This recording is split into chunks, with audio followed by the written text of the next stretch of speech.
grow up, I want to be an astronaut. When I get married, I'd like to have 2 children. My heart's desire is to see my daddy. I don't want to answer that. In 1964, World in Action made 7 Up, and we've been back to film these children every 7 years. They are now 49. It's a kind of life's work. It's a film that started in 1964 when we chose 14 children from different backgrounds at a time in England when society seemed to be changing with rock and roll and with fashion and politics, and we were curious to see whether English society was changing, whether that was just surface. This is no ordinary outing at the zoo. It's a very special occasion. We've brought these children together for the very first time. They're like any other children, except that they come from startlingly different backgrounds. We brought these children together because we wanted a glimpse of England in the year 2000. It was only ever going to be one film, just a look at England at 1964 through the eyes of 7-year-old children, not through the eyes of politicians or journalists or psychologists or sociologists, but through children talking about themselves and their view of the world. But it was a striking film and very resonant film. It was chilling about how it showed that the English class system, which was at the heart of it all, was very much alive and well. And so it really wasn't brain surgery to decide to go back to see how they were doing 7 years later.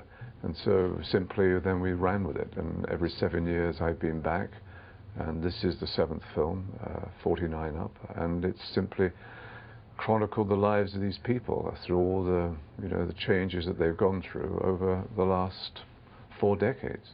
When I grow up, I want to be an astronaut, but if I can't be an astronaut, I think I'll be a coach driver. Neil grew up in a Liverpool suburb. He had dreams of going to Oxford, but didn't get in. Instead, he went to Aberdeen University, but dropped out after the first term. At 21, he was working on a building site and living in a squat. I would like to be somebody in a position of importance, and I've always thought this.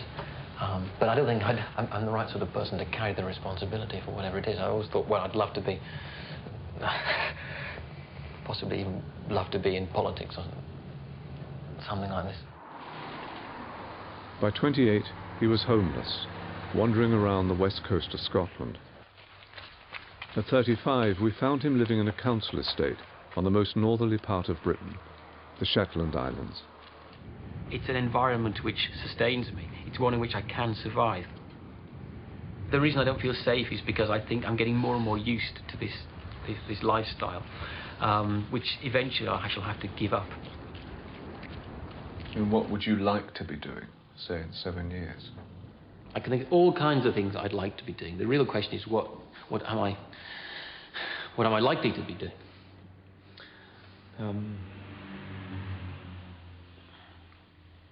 What are you likely to be doing? And that's a horrible question. I tend to think the most likely answer is that I'll be wandering homeless around the streets of London. But with a bit of luck, that would happen. It's the hardest part of the job, really, is to persuade them to take part, because it's clearly, a serious invasion of privacy, and there's a certain bitterness about it from a number of them, which in fact reveals itself in 49 Up, because they felt they had no choice in it. They were sort of railroaded into it by parents and schools, and then when they became adults found they were in the middle of this event, and it was sort of hard for them to back out. So what's it been like for you being in these films? Very difficult, very painful. Not an experience I've enjoyed in any way. Every 7 years it throws up issues that I guess we all learn to put into compartments between the 7 years, and then it all gets opened up again, and it's difficult.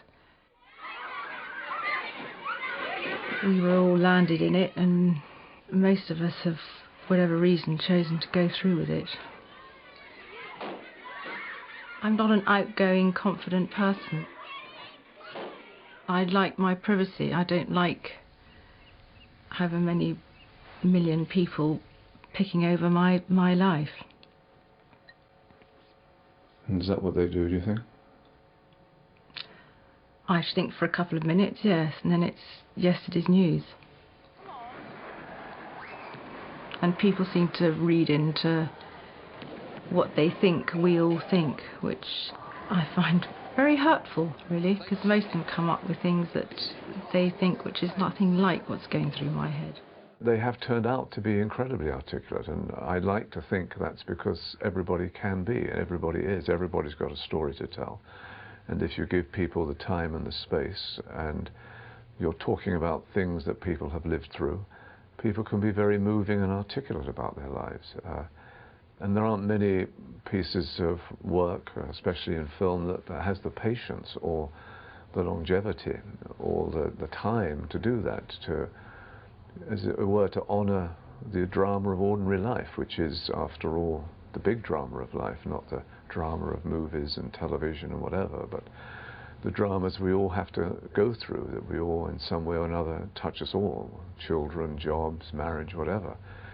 And it's just interesting when, and they are ordinary people, they're not any more special than anybody else, but they do seem to be able to express themselves, which I think gives you a general truth that, you know, people can tell stories. Give me a child until he is 7, and I will give you the man.